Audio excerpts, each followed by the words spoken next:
Recently, Jake and Trev have made contact with a contrary, contrasting, and convoluted dimension. Unbelievable? Perhaps. But more often than not, truth is stranger than fiction. Hello, I'm Copvis. And I'm Peter Tervro. And this is the Obscurasphere.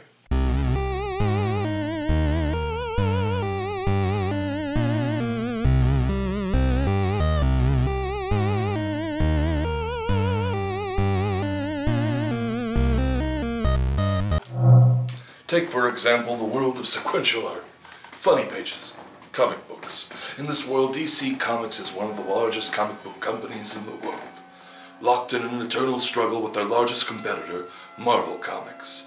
But as they struggle to stand apart, their storylines are still, all too often, quite similar. Supplied for your consent. The year 1996. Marvel vs. DC Comics. Wonder Woman vs. Storm. Superboy vs. Spider-Man, Lobo vs. Wolverine, Superman vs. the Hulk, each vying to protect their respective universes from total annihilation. Timestamp. The last battle of the determined duels. Captain America vs. Batman.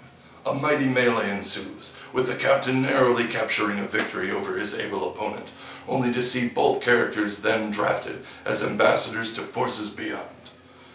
With their teamwork and tenacity, both characters are able to save their respective universes.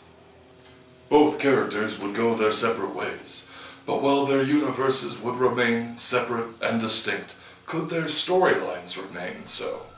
In the past or the future? Timestamp, 1941.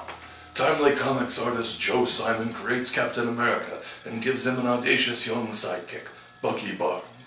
Bucky would serve proudly in World War II for years alongside Cap. Unfortunately, he would later die a tragic death at the hands of Baron Zemo, one of the longtime foes of Captain America. Batman himself had a famous sidekick, Robin the Boy Wonder. The original Robin, Dick Grayson, retired and passed the mantle on to Jason Todd, a likewise orphaned circus performer. Sadly, he was killed by Joker, Batman's greatest nemesis, in 1988. But what if not only they were sidekicks cut down in their prime, but they were actually both killed by rigged explosives? In fact, they were. Amendment. Neither sidekick was truly killed. They both returned in 2005 to be villains for their respective heroes.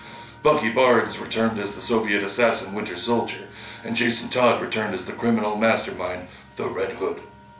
Still not convinced? In April 2007, Captain America was gunned down by an agent of the Red Skull on his way to court for fighting the Superhuman Registration Act. The superhuman community mourns. Timestamp, early 2009. Batman is Omega beamed down by DC megavillain Darkseid, while attempting to kill Darkseid. The DC community mourns. Vetted to replace the fallen heroes were none other than their former sidekicks, with Dick Grayson donning the cape and cowl and Bucky Barnes suiting up in the stars and bars. But death, as we find in the comic cosmos, is never the end. However, Bruce Wayne and Steve Rogers did not truly shuffle off this mortal coil. Instead, they were both trapped in time and space.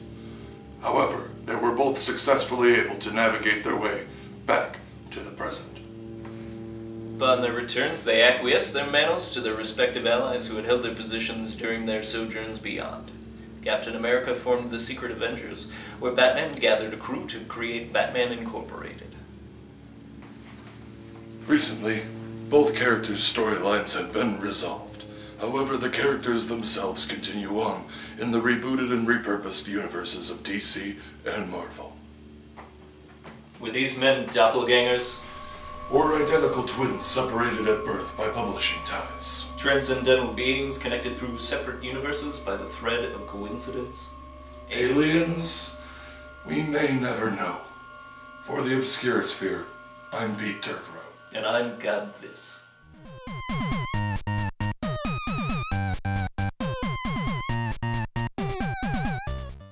Peanut butter disaster.